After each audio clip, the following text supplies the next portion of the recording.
Pois bem, pessoal, então vamos aí para a leitura, né, e análise do artigo 121, parágrafo 2º, inciso 7º. Vocês já sabem que nós estamos diante de uma qualificadora do crime de homicídio. Então, quando a gente parte a análise desse dispositivo, vocês vão perceber quantos elementos aqui nós temos que delimitar e como isso pode ser cobrado em vários momentos de sua avaliação. Primeiro ponto que eu trago aqui é a necessidade que nós venhamos a fazer, que é uma leitura inicial do dispositivo. Veja que ele estabelece que o homicídio ele vai ser qualificado quando você mata uma pessoa e essa pessoa vem a ser uma autoridade ou agente descrito no artigo 142 e 144 da Constituição Federal. Vamos dar uma parada por aqui e a gente vai avançando gradativamente.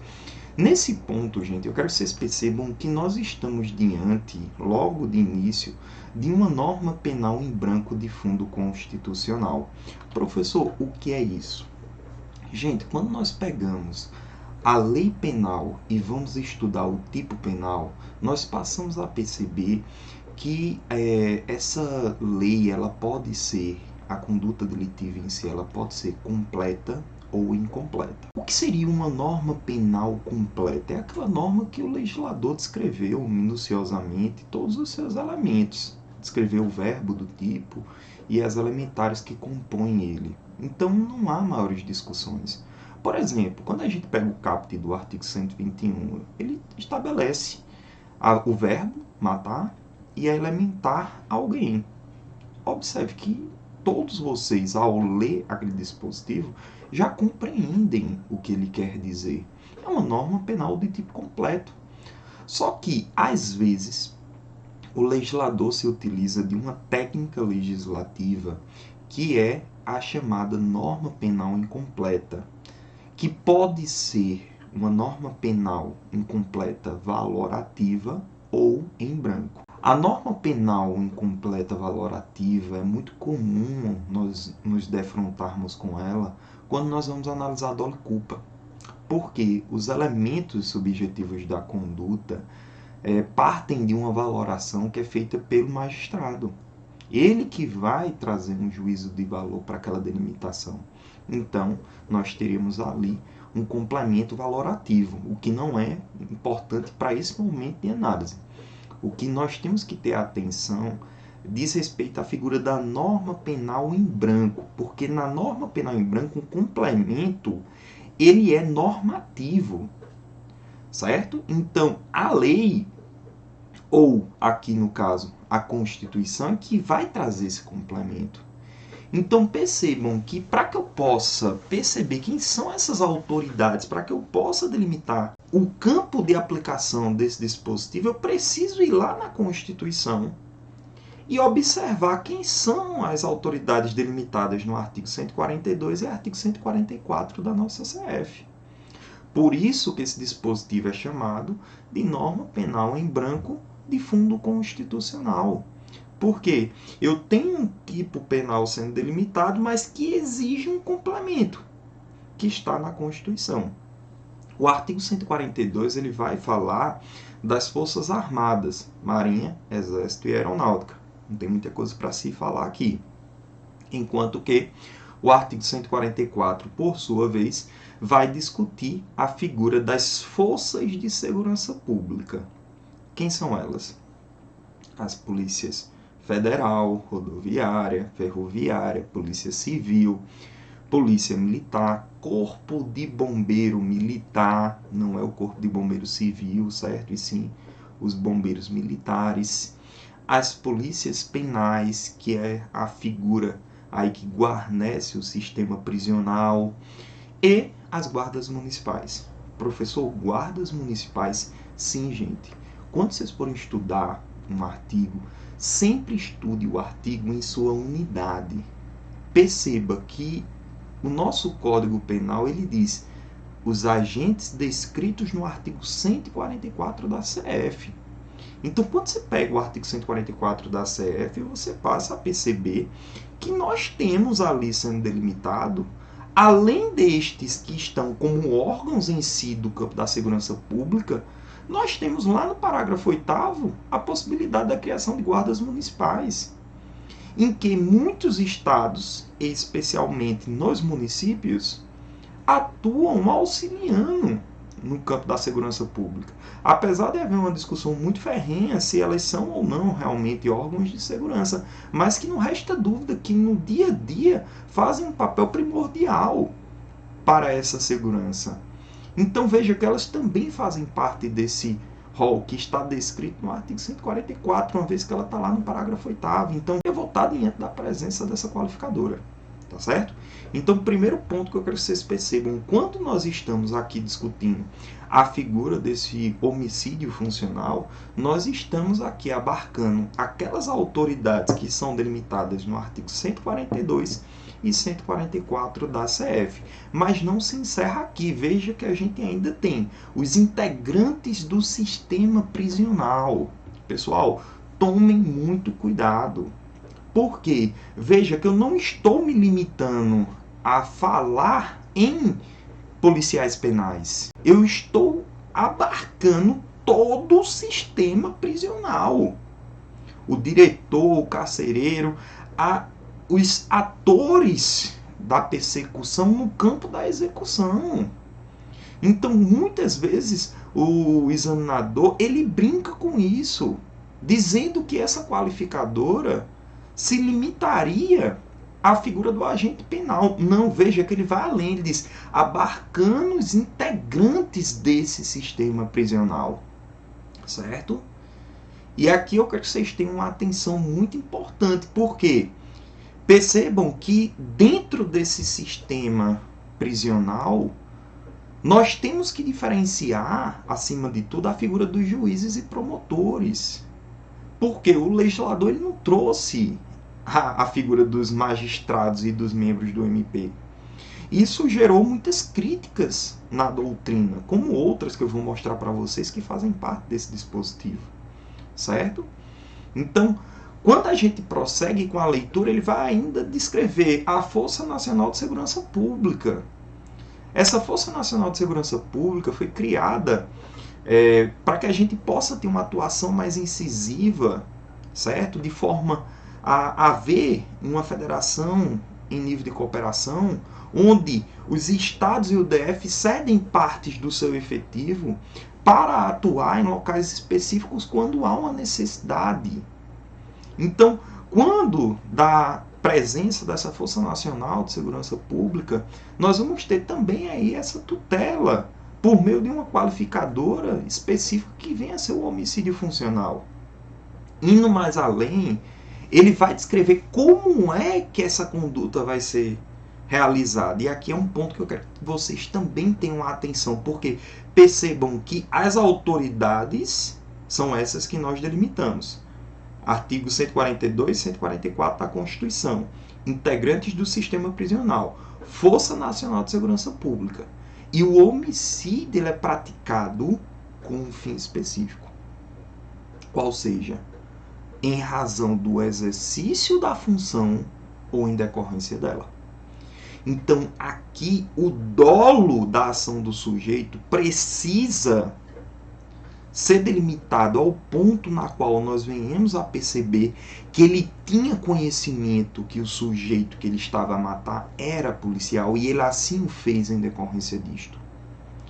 Então, por exemplo, se você pega uma questão de prova que vem a descrever que um policial à paisana se envolve em um acidente e nesse acidente há uma discussão e o outro autor mata esse policial sem saber da condição dele de policial e sem ser em razão disso, nós não vamos discutir essa qualificadora, certo? Perceba que estamos diante de um outro ponto também muito importante quando da natureza jurídica do dispositivo, que é estabelecer que essa qualificadora ela é de ordem subjetiva. Em outras palavras, ela se relaciona aos motivos pelo qual o sujeito praticou a conduta delitiva. Ele matou o sujeito porque ele exercia aquela função voltada ao campo da segurança pública ou em decorrência dela. Exemplo, você matar o policial que estava lhe investigando por meio de um inquérito. Você matar o policial quem outrora lhe prendeu em flagrante delito. Então, veja que aqui nós vamos estar diante da qualificadora do artigo 121, parágrafo 2º, inciso 7º. Mas vamos mais além, porque esse dispositivo, ele continua a descrever a qualificadora e ampliar esse campo de atuação dela, dizendo que é contra estas pessoas propriamente ditas, ou seu cônjuge ou companheiro, ou parente consanguíneo até terceiro grau, em razão dessa condição. Como assim, professor? É você matar, pessoal, por exemplo, a esposa do policial em vingança por ele ter lhe prendido. Então, a norma quis ampliar o campo de aplicabilidade, tendo em vista que nós sabemos que no dia a dia muitos policiais são perseguidos em razão da função que exercem. E não apenas eles, mas a família também passa a sofrer ameaças. Então, o legislador buscou dar essa amplitude para proteger o núcleo familiar. Só que a gente tem um problema aqui grande. E esse problema reside não na análise propriamente do direito penal, mas do direito civil. Professor, do direito civil, sim. Quando eu vou iniciar o curso de direito penal, principalmente na graduação ali por volta do 2º período, eu sempre bato nessa tecla com os meus alunos dizendo o seguinte: nós estamos estudando um sistema jurídico. E esse sistema, ele dialoga. Tanto é que você, quando vai estudar o direito constitucional e vai analisar, perceber o conceito de Constituição por meio dos autores clássicos, tenho certeza que você já ouviu que Hans Kelsen, quando vai estabelecer o conceito jurídico do que seria uma Constituição, ele estabelece, por meio de um sistema piramidal, a Constituição na perspectiva lógico-jurídico-lógico-positiva. A lógico-jurídica, existe uma norma superior hipotética que regulamenta e disciplina tudo que está por vir. Então, a lógica positiva seria colocar essa Constituição no ápice daquilo que nós chamamos de pirâmide de Kelsen. Então veja que se a Constituição está no topo, tudo que está abaixo dela, com ela dialoga. E os nossos ramos do direito, pessoal, não são isolados. Ao contrário, eles estão constantemente dialogando. Então, comece a fazer esse trabalho, esse raciocínio de perceber que o direito penal dialoga com o direito civil, com o direito tributário, com o direito ambiental. Nós temos crimes ambientais, temos crimes tributários, temos crimes no Código de Defesa do Consumidor. Então, todos esses ramos dialogam. No parte do direito de família, por exemplo, a gente vai falar do crime de bigamia. E para que a gente fale do crime de bigamia, a gente precisa saber o que é um casamento. E esse casamento está limitado onde? No Código Civil. Então, quando a gente pega essa qualificadora do artigo 121, parágrafo 2º, inciso 7º, nós percebemos um problema grande que diz respeito à figura do parentesco, da unidade familiar. Isso por quê, professor? Porque, gente, como vocês bem sabem, o nosso Código Penal ele tem como princípio norteador o princípio da legalidade. E dentro desse princípio da legalidade, que se pauta por uma segurança jurídica, que é um direito fundamental presente no artigo 5º da Constituição, nós não vamos ter crime se não houver o quê? Lei. Nós não teremos pena se não houver prévia cominação legal. Então, além de ser um direito fundamental, é um princípio que inaugura o próprio Código Penal no artigo 1º. E nós não podemos fazer uma analogia em Malum Parte. Então, qual é o ponto que eu quero que vocês observem aqui? O que é a unidade familiar? Se você perceber, você vai ver que em muitos momentos o Código e até mesmo a Constituição, quando vão falar da família, sempre dizem parentes consanguíneos ou afins em linha reta ou colateral até terceiro grau. E veja que aqui o legislador ele restringiu muito isso. Ele disse contra seu cônjuge ou companheiro. Cônjuge é quem está casado juridicamente, companheiro é quem vive em união estável. São duas unidades familiares presentes no direito de família. ou parente consanguíneo. Aí que está o problema. Ou seja, quando a gente vai estudar a figura do parentesco, a gente passa a perceber que o parentesco ele pode se dar por meio do sangue, certo? Que como é um conceito comum, acredito que todos vocês já percebem, que é aquela relação familiar que decorre, por exemplo, de um pai para com um filho biológico. Mas também temos o parentesco por afinidade e o parentesco civil. Professor, o que é o parentesco por afinidade? O que é o parentesco civil? Me permitam fazer aqui uma análise com vocês do direito de família. Primeiro ponto, quando a gente vai estudar o direito de família, essa unidade familiar, a gente passa a perceber que ela é analisada por meio de uma linha reta ou colateral. Essa linha reta pode ser ascendente ou descendente. O que vem a ser a linha reta ascendente? Vamos partir de você, do eu. A ascendente é o seu pai, é o seu avô, é o seu bisavô, é o seu tataravô e por aí em diante. É quem está acima de você na árvore genealógica. Descendente é que descende. É o seu filho, é o seu neto, é o seu bisneto, é o seu tataraneto e por aí em diante. Então veja que nessa relação em linha reta, eu tenho todas essas pessoas. E quando nós vamos analisar o direito de família e vamos descrever os graus em linha reta, nós vamos geração por geração. Então, seu pai é um parente de primeiro grau. Seu avô é um parente de segundo grau. Seu bisavô é um parente de terceiro grau. Seu tataravô é um parente de quarto grau. Nós vamos chegando por gerações. Só que nós temos parentes que são colaterais. Laterais, colaterais, está ao lado. E quem são esses? Seus irmãos, por exemplo. Só que aqui, gente, eu quero que vocês tomem um cuidado muito grande, porque muitas vezes o aluno que não estudou o direito de família, quando ele vai analisar esse irmão, ele olha para o lado e diz, meu irmão é parente de primeiro grau. Só que não. Quando você vai analisar os colaterais, você precisa subir para o parente em comum, na linha reta, para depois descer. Então, você quando vai analisar a posição do seu irmão quanto ao grau, você não vai para um passo lateral. Você primeiro sobe para o parente em comum, qual seja seu pai, e depois desce para o seu irmão. Então, seu irmão, ele é um parente de segundo grau, certo? Seu sobrinho, você vai para o seu irmão e desce para o sobrinho? Não. Você sobe para o seu pai, desce para o seu irmão e só depois você chega no sobrinho. Então, seu sobrinho é um parente de terceiro grau. Tá bom? Tome cuidado com isso.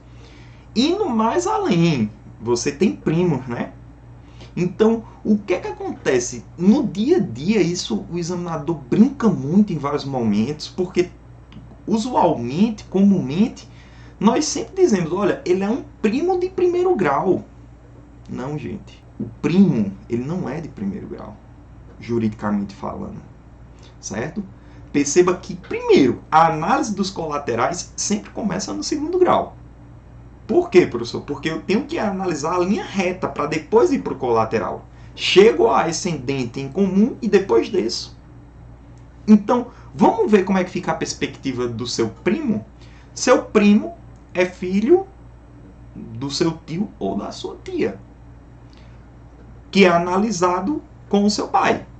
Só que qual é o parente em comum? É o seu pai? Não, é o seu avô. Então, por exemplo, quando você quer analisar o grau do seu tio, você vai para o seu pai, sobe para o avô, que é segundo grau, desce para o tio, para depois chegar no primo. Então, seu primo é um parente colateral de até quarto grau. Perceberam?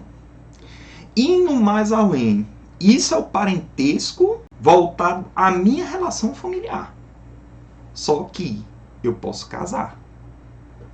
E o dispositivo tutela o cônjuge ou o companheiro.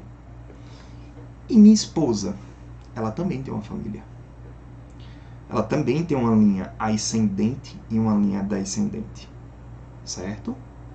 Veja que na linha ascendente ela vai ter o pai dela, o avô dela, o bisavô dela. Na linha descendente, por vezes, nós podemos ter filhos comuns.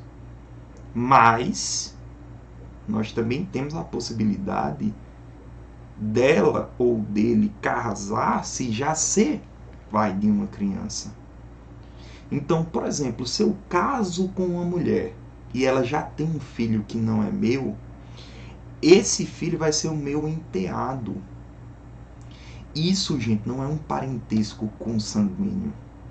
A relação no direito de família que você tem com um parente da sua esposa, porque tomem atenção já para exaurir essa matéria, você não é parente da sua esposa, você detém com ela uma relação, um vínculo conjugal, certo? Você tem uma relação com os parentes dela, que é uma relação de afinidade, é um parentesco por afinidade, tá bom? Não é um parentesco sanguíneo, é um parentesco por afinidade. Então, seu sogro é um parente por afinidade seu. O seu enteado, ele é um parente por afinidade seu, não é um parente consanguíneo. Ah, professor, mas e se eu adotar o meu enteado? Eu tenho essa possibilidade da adoção unilateral? Tem. Mas a partir do momento que você adota ele, você vai estar com ele criando um vínculo jurídico. Ele deixa de ser enteado e passa a ser filho. Certo? E se ele é filho, ele é igual em todos os direitos, conforme a nossa Constituição estabelece. Nós não temos distinção de filho legítimo ou ilegítimo, que é quando havia a adoção. Hoje, filho é filho, seja o parentesco consanguíneo ou parentesco civil. Só que qual é o problema? O problema é que o nosso legislador, quando ele foi criar o artigo 121, parágrafo 2º, inciso 7º, ele limitou o parentesco consanguíneo. Mas, Neto, filho adotado não é considerado filho para fins jurídicos? Sim, mas é um parentesco civil, não é um parentesco consanguíneo. E um enteado, a mesma coisa. Um enteado é um parentesco por afinidade. Assim, também o é com sua cunhada. Sua cunhada não é um parente consanguíneo, é um parente por afinidade. Porque os parentes da sua esposa entram na sua relação por afinidade. E ainda que a sua esposa tenha um filho, e você case e adota essa criança numa adoção unilateral, você vai estar criando com ele um parentesco civil. Não é um parentesco biológico que decorre do vínculo sanguíneo. Então, o problema que nós temos aqui é justamente esse. O nosso legislador, ele restringiu, estabelecendo que seria um vínculo consanguíneo. Então, por exemplo, se um sujeito ele mata a sogra do policial que o prendeu ou que estava a investigar, em razão daquela função, daquele exercício do ofício daquele policial, nós não vamos ter a qualificadora do artigo 121, parágrafo 2º, inciso 7º. Ah, professor, mas podemos ter outra qualificadora, né? O próprio motivo torpe, que pode ser utilizado como elemento da vingança. Sim, outras qualificadoras podem surgir. O que não vai surgir é a qualificadora do citado inciso 7º. Por quê? Porque o legislador limitou ao vínculo consanguíneo. Então veja a importância de você perceber até onde vai essa relação familiar para que a gente possa delimitar o que vem a ser um parente consanguíneo de até terceiro grau. Certo? E a partir daí a gente possa vir a realizar questões como foi a questão lá voltada à perspectiva da prova da Polícia de Alagoas. Essa prova foi anulada após a aplicação, mas trouxe uma questão muito interessante. Eu recebi muitas mensagens dizendo, professor, essa questão está errada. Eu perguntava ao aluno, sim, mas por quê? E vinha vários fundamentos diferentes. Poucas pessoas acertaram o erro em si da questão. Veja que o enunciado ele diz, em janeiro de 2021, Lucas, com 20 anos de idade e nítida vontade de matar Rafael, adquiriu uma arma de fogo e começou a procurá-lo pela cidade. Na semana anterior ao aniversário de 14 anos de Rafael, Lucas encontrou Rafael enquanto este conversava com uma pessoa e então disparou 5 tiros contra a vítima, que veio a óbito 30 dias depois. Posteriormente, em seu interrogatório, Lucas afirmou que havia matado Rafael por este ser enteado de um policial civil que o investigava por outros crimes. Pessoal, quando a gente vai para a assertiva, perceba que a assertiva diz: Lucas cometeu o crime de homicídio doloso qualificado pela impossibilidade de defesa da vítima e pela relação de parentesco dela com um policial civil que investigava Lucas. Esse enunciado, como vocês bem sabem, a CESP normalmente traz um enunciado e traz várias questões para que você diga se está verdadeiro ou falso. Esse enunciado você poderia já matar pela impossibilidade de defesa da vítima. Olha, ele não foi pego. Se a questão dissesse que ele atirou pelas costas, que ele fez uma emboscada, mas veja que a questão não deixa isso nítido. Então você já poderia começar a desconfiar dela nessa primeira qualificadora, impossibilidade de defesa da vítima. A questão não deixa nítido isso. Aí vamos mais além, que é aqui onde é que você mata que a alternativa está errada. Veja que ele diz parentesco dela, da vítima, com um policial civil que investigava Lucas. Com um policial civil que investigava Lucas. Olha, qual era a relação familiar que Lucas tinha com o policial civil? Vamos voltar aqui à minha análise do que vem a ser a relação familiar no direito de família. Lucas era filho biológico do policial? Era um filho consanguíneo? Não. Lucas era um enteado, ele tinha uma relação com o policial por afinidade. Certo? Por afinidade. Ainda que o policial tivesse o adotado, o parentesco seria um parentesco civil e não biológico. E o legislador foi específico, parente consanguíneo. Então afasta o parentesco civil. Observe como o examinador pode trazer uma questão pesada, com um tema complexo, e as pessoas não perceberem quão complexo é aquela alternativa, aquele enunciado. Colegas, na literalidade do nosso inciso 7º, nós não vamos ter essa aplicação ao parentesco por afinidade, que, como eu disse a vocês agora há pouco, é a relação que você tem com os parentes da sua esposa, e não vamos ter aí essa aplicação ao parentesco civil, que é aquele parentesco que surge por meio, por exemplo, da adoção. Então, o enteado, ele não faz parte do inciso 7º do parágrafo 2º do artigo 121. Logo, nós não vamos estar diante de uma qualificadora do crime do homicídio funcional. Podemos ter, evidentemente, como eu citei, outra qualificadora, como motivo torpe. A repugnância da ação por você matar um enteado de um policial configura a vingança. Então, seria motivo torpe. Mas a qualificadora específica do inciso 7º, não. Certo? Então, eu quero que vocês tomem atenção no que diz respeito a isso. Outro ponto que eu quero que vocês tomem cuidado. Veja que o artigo 121, em seu parágrafo 2º, inciso 7º, também não fala da polícia do Congresso Nacional, a polícia do Senado e a polícia da Câmara. Tá bom? Então, nós também não podemos fazer uma analogia aqui e aplicar a eles. Por quê? Porque se assim o fizéssemos, nós estaríamos delimitando uma analogia em malum parte. Tá bom?